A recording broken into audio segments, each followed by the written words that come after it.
Et bienvenue sur Télé Djibouti pour suivre cette édition du 15h, les titres de l'actualité de ce mercredi 24 février.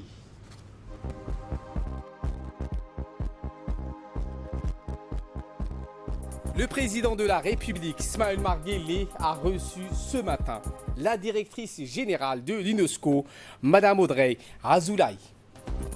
Et dans l'actualité de ce 15h, ouverture de la foire internationale et du forum de l'édition scolaire organisé par le MENFOP.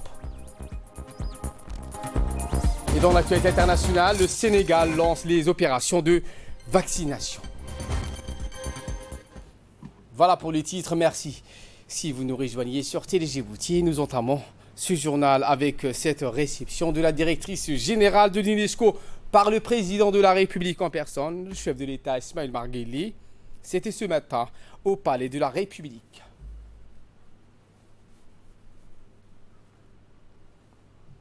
Madame Audrey Azoulay en visite de travail à Djibouti depuis plusieurs jours. L'audience entre le chef de l'État et la responsable de l'UNESCO a servi de cadre à l'évocation de la coopération qu'entretiennent la République de Djibouti et l'institution internationale dans les domaines de l'éducation, de la culture et de la science. Dans ce volet précis, il a surtout été question de partenariats stratégiques que les deux parties peuvent entériner dans les domaines névralgiques qui sont la formation des chercheurs et le développement de l'intelligence artificielle, notamment les nouvelles technologies de l'information et de la communication. Peu après son entretien avec le président de la République, nous avons donc tendu le micro à la directrice générale de l'UNESCO, Madame Audrey Azoulay. Voici sa réponse. Une visite officielle à Djibouti comme directrice générale de l'UNESCO très dense, très fructueuse. Je viens d'échanger avec le président de la République, je suis là à son invitation, pour évoquer des grands aspects de la politique de la République qui correspondent au mandat de l'UNESCO et très particulièrement la question de l'éducation, de l'importance de l'éducation. Et je suis venue saluer la politique éducative et l'investissement public dans l'éducation qui a eu lieu depuis maintenant une vingtaine d'années. Et c'est pour ça que je suis venue aussi participer à l'inauguration du Forum international sur l'édition scolaire, qui est un aspect très important de la politique éducative et que je voulais saluer et proposer aussi l'accompagnement de l'UNESCO sur certains autres aspects de la politique éducative, notamment la question de l'accompagnement au numérique. Ce qui est formidable ici, et on le dit, c'est un pays qui est à la croisée des continents, ce sont des portes du monde, et ce qui est remarquable, c'est cette diversité des différentes composantes historiques de la nation, et qui sont revendiquées, qui sont vues comme un atout. On l'a vu même dans les manuels scolaires, avec la diversité des langues, qui est présente aussi dans les manuels scolaires. Et je crois que c'est dans le monde moderne d'aujourd'hui, ce qui est important, c'est les connexions avec le reste du monde, c'est la pluralité, c'est de reconnaître que nous sommes divers et que cette diversité est une force. Et c'est ce que j'ai vu aussi à Djibouti. Et j'étais très heureuse d'ailleurs de voir ici à Djibouti à quel point la diversité linguistique, à quel point la diversité culturelle était présente avec toutes les composantes de la nation. Et l'UNESCO peut, dans ce cadre, aider à faire reconnaître, protéger ce patrimoine. Nous y travaillons d'ailleurs ici avec le ministère de la Culture pour inscrire certains sites au patrimoine mondial. Écoutons à présent le chef de la diplomatie djiboutienne et porte-parole du gouvernement, Mahmoud Ali Youssouf. La présence à Djibouti a une portée non seulement éducative, mais également elle a une portée très importante quand il s'agit du patrimoine culturel, quand il s'agit de faire de Djibouti une place importante pour un certain nombre d'activités qui peuvent toucher à la région. Et je crois que 4 ans à la tête de l'organisation, maintenant bientôt 4 ans, beaucoup de choses ont changé à l'UNESCO et je tiens ici donc à la féliciter pour ce travail. Le président de la République a eu l'occasion également de réitérer son soutien à ce qu'elle fait et continuer donc l'encourager à continuer dans ce sens-là. C'est un jour historique à Djibouti et toutes les activités qu'elle a pu mener pendant ces 2-3 jours de visite sont très importantes. Elle vient d'ouvrir avec le ministre de l'Éducation le forum de l'édition scolaire, qui est donc un volet important de l'éducation. Il y aura une rencontre tout à l'heure avec le ministre de l'Enseignement supérieur pour parler de la coopération scientifique. Et il y a des programmes très importants pour pouvoir former les gens à l'intelligence artificielle, à son éthique, etc. Donc elle est venue vraiment avec beaucoup d'idées et surtout un soutien et un accompagnement de Djibouti pour lesquels je tiens au nom du gouvernement de Djibouti à la remercier. Et voilà qui nous ramène de parler de l'ouverture officielle de la foire internationale de l'édition scolaire. Sous la houlette du Premier ministre Abdulkader Kamil Mahamed, le ministère de l'Éducation nationale et de la formation professionnelle a lancé aujourd'hui la foire et le forum international de l'édition scolaire.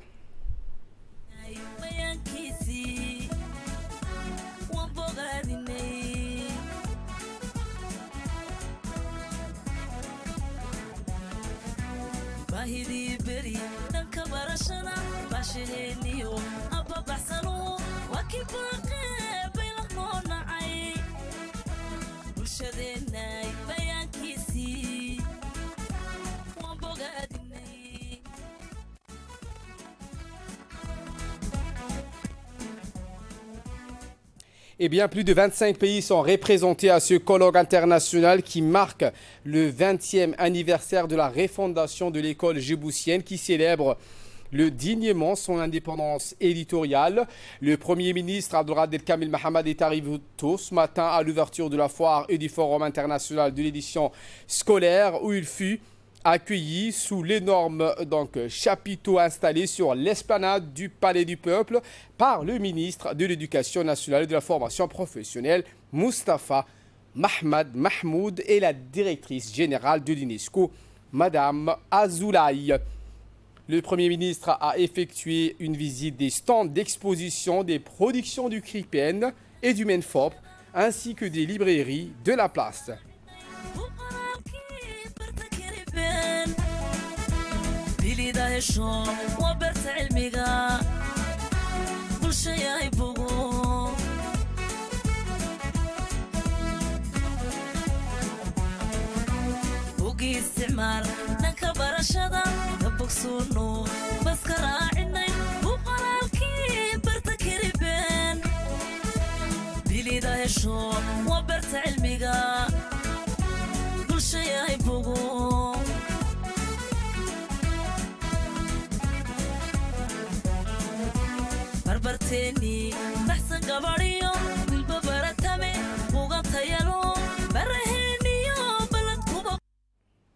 À l'issue de cette visite officielle du chapiteau géant et des stands d'exposition, le Premier ministre s'est rendu à la salle de congrès pour le lancement officiel des panels de discussion. Les membres du gouvernement, les ministres invités à l'événement, le corps diplomatique international, les officiels des Nations Unies et l'ensemble de la communauté éducative avaient rempli les gradins de la salle. Le ministre de l'Éducation nationale et de la formation professionnelle, Moustapha Mahmoud Mahmoud, a prononcé un mot de bienvenue dans lequel il a remercié le MENFOP pour ce travail capital.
Et dans un mot prononcé à cette occasion, le ministre de l'Éducation nationale et de la formation professionnel Moustapha Mahmoud a souligné que ce forum et cette foire internationale s'inscrivent donc dans un processus visant à engager nos systèmes nationaux d'éducation dans une approche d'autonomisation éditoriale et les défis majeurs qu'elles entraînent et auxquels nous devons faire face. Voici ses propos. Nous allons donc revenir sur ces interventions. Eh bien, les premières discussions lors de cette journée des panélistes a eu lieu. Ce premier panel de discussion a réuni autour du Premier ministre Abdelkader Kamil Mohamed, les ministres de l'Éducation, celui du budget Abdoukarim Adancher, ainsi que la directrice générale de l'UNESCO, Madame Azoulaye.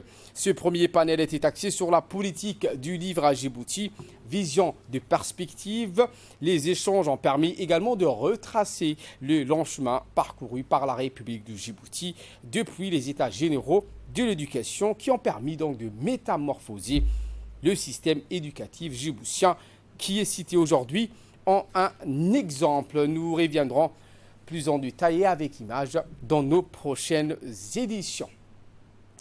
Autre actualité dessus, 15h, le ministre de l'énergie a reçu le nouvel ambassadeur du Pakistan. M. Younis Ali Guidi a reçu dans son cabinet M.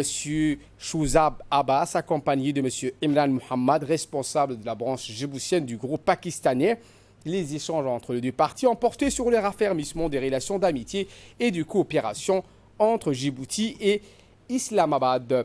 Saluons l'envolée en cours de la coopération multilatérale entre nos deux pays suite à la récente visite du président du Parlement djiboutien au Pakistan, laquelle a été suivie par le séjour des sénateurs pakistanais à Djibouti. L'ambassadeur a été également reçu par le secrétaire d'État à la jeunesse et au sport, Hassan Mohamed Kamil, dans son bureau. Donc, le ministre a d'abord souhaité aux diplomates pakistanais la bienvenue. Les deux hommes ont par la suite abordé d'une manière conviviale des sujets globaux tels que les perspectives de coopération bilatérale entre les deux pays dans le domaine de la jeunesse et des sports. Le nouvel ambassadeur a pour sa part donc affirmé le désir et la volonté de son gouvernement à contribuer au développement de la République de Djibouti dans le domaine du sport, une initiative qui n'a pas manqué de saluer le secrétaire d'État à la jeunesse et au sport. Dans le cadre du programme de promotion et protection des droits humains, l'UNFD, en partenariat avec l'UNICEF, a organisé une cérémonie officielle de remise des kits de renforcement de visibilité. Cette cérémonie a eu lieu au siège de l'UNFD, où 34 conseils de gestion communautaire de la capitale et des régions de l'intérieur ont pu profiter de ce kit octroyé par l'UNFD et l'UNICEF. Cette cérémonie a été présidée par la vice-présidente de l'UNFD, Mme Hasna Hamad Bilil, et a vu la participation de secrétaire général du ministère de la Femme et de la Famille, Mme Amnissa Hassan Bahdon, et la représentante de l'UNICEF à Djibouti, Mme Melva Johnson, et de la secrétaire générale de l'UNFD, Fatouma Moussa.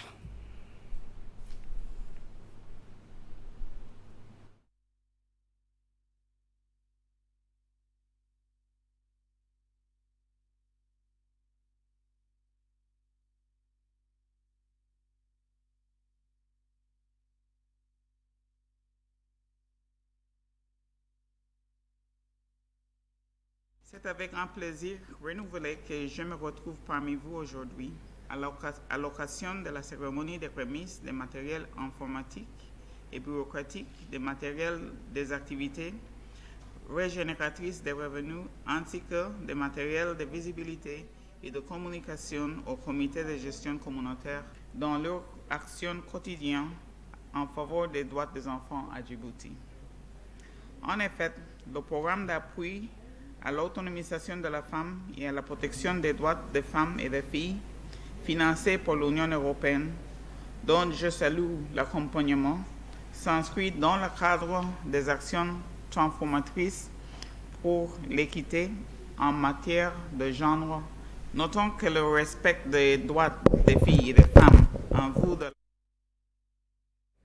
passe par des actions fortes des leaders communautaires qui adoptent différents canaux de communication innovants et établissent des liens de proximité avec les familles dans leurs communautés respectives. Madame Hasna Hamad Bilil, vice-présidente de l'Union nationale des femmes djiboutiennes, s'est exprimée en ces termes. C'est un immense plaisir d'être parmi vous ce matin pour cette cérémonie de remise de kits destinée pour le renforcement de capacités des comités de gestion communautaires de la capitale ainsi que les régions de l'intérieur. Composés des kits de visibilité, des équipements informatiques et bureautiques, des machines à coudre avec leurs accessoires. Les comités de gestion communautaires ont vu le jour en 2007 dans le cadre d'un projet piloté par l'ONG internationale Toston sur le financement de l'UNICEF en étroite collaboration entre l'UNFD et le ministère de la Femme et de la Famille, afin de contribuer à l'effort engagé pour un développement participatif auto-entretenu au niveau rural et urbain, avec pour souci majeur d'y donner leur pleine place aux différentes communautés afin de gérer les quotidiens de leurs quartiers qui sont tout à la fois participantes et bénéficiaires des actions de développement. Depuis 2014, l'Union nationale des femmes djiboutiennes, première pionnière des associations djiboutiennes et ONG à but non lucratif, présidée par la première dame, présidente de l'UNFD, son Excellence Khadra Mahmoud Haïd, sont affiliés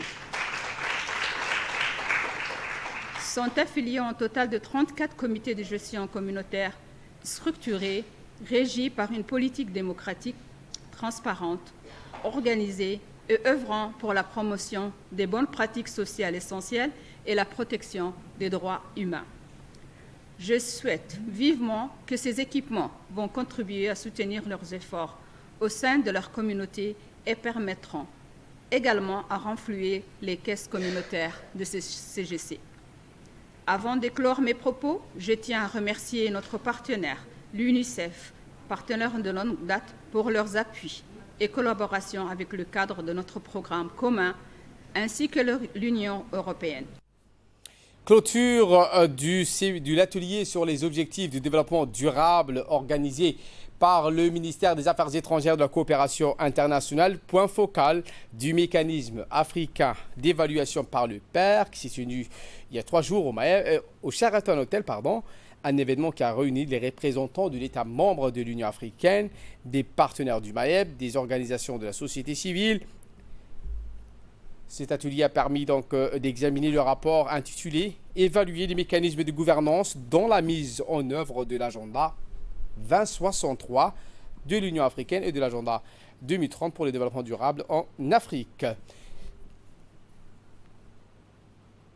Tous les pays du monde au sein des Nations Unies ont approuvé et l'agenda 2063, l'Afrique que nous voulons. Les deux finalement parlent le même langage, d'avoir un avenir meilleur pour tout le monde et surtout ceux qui sont à risque d'être laissés de côté. Et commencer pour ceux qui sont les plus vulnérables d'abord. Donc on parle de pas de pauvreté, on parle de réduire les inégalités, on parle de changement climatique, on parle de consommation, on parle de travail, on parle vraiment, c'est à 360 degrés. Tous les aspects du développement qui sont exprimés par les 17 objectifs de développement durable. Ça, c'est une promesse que tous les États ont fait à leurs citoyens et c'est une promesse que tous les citoyens ont fait à eux-mêmes et au monde. C'est un agenda égalitaire, c'est un agenda universel, à différence des objectifs du millénaire qui touchaient seulement les pays moins développés. L'agenda 2030 et les objectifs de développement durable, c'est un agenda universel. Et on ne peut pas parler de l'un sans l'autre. Par exemple, quelqu'un qui est pauvre n'aura pas à manger, donc il y a la sécurité alimentaire. Probablement n'aura pas de travail, probablement n'aura pas la capacité d'avoir une bonne éducation, ne pourra pas participer à une vie productive. Donc c'est tout un agenda entrelié, c'est ça la raison pour laquelle les objectifs, nombre de 17, ont été décidés par une plateforme qui n'était pas seulement le gouvernement. C'était Mme Barbara Manzi, coordinatrice résidente du système des Nations Unies à Djibouti. La secrétaire générale du ministère des Affaires sociales et de Solidarité, Mme Ifrah Ali Ahmad, accompagnée du représentant du FAO à Djibouti, ainsi que plusieurs membres de l'association Women Foundation de la diaspora djiboutienne, ont été accueillis dans la localité de Da'awo par les autorités locales, le sous-préfet de Ali Adé, M. Shabaan Dahir Moussa et la population de ce village. Ils ont visité les expositions où les artisans ont exposé leurs produits, les agriculteurs également ont exposé leur savoir-faire, puis a été remis aux agriculteurs de cette localité par la délégation d'officiels des outils composés des pioches, des pelles, des tuyaux d'arrosage, des houes et plusieurs machines à coudre ont été aussi remis à la communauté.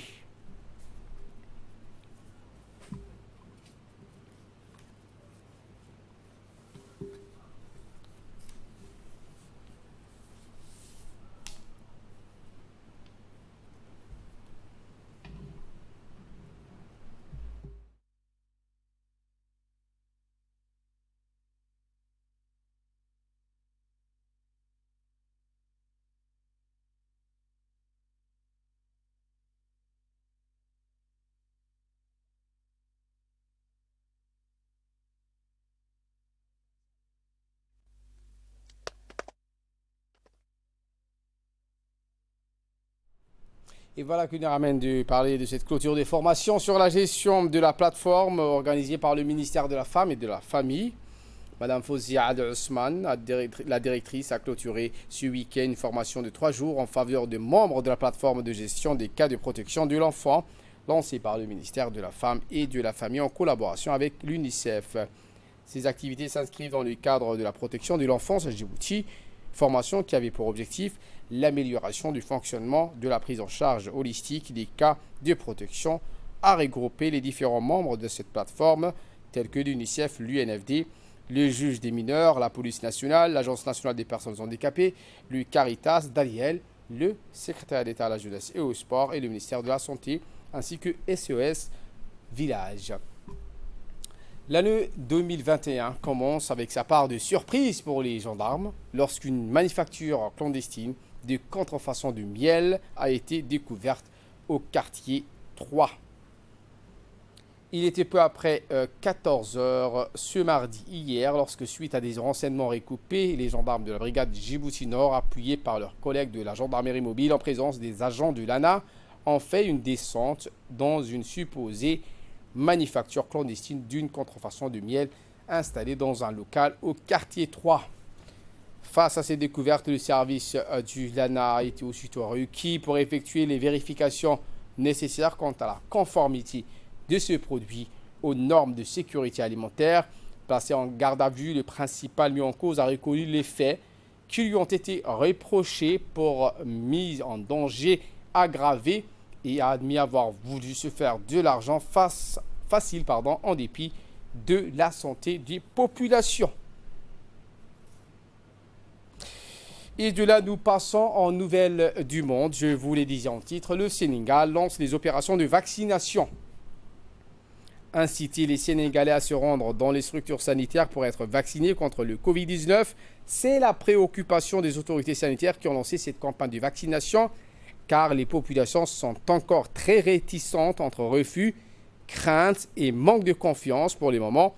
Les cibles prioritaires sont d'abord les personnels de santé de première ligne, viennent ensuite les personnes vivant avec des comorbidités ou celles de plus de 60 ans. Elles peuvent d'ores et déjà s'inscrire sur le nouveau site internet mis en ligne par le ministère de la Santé sénégalais qui permet de recenser les personnes voulant être vaccinées. Voilà pour l'essentiel de ce 15h. Merci à vous de nous avoir suivis et très bon suivi des programmes sur Télé Djibouti.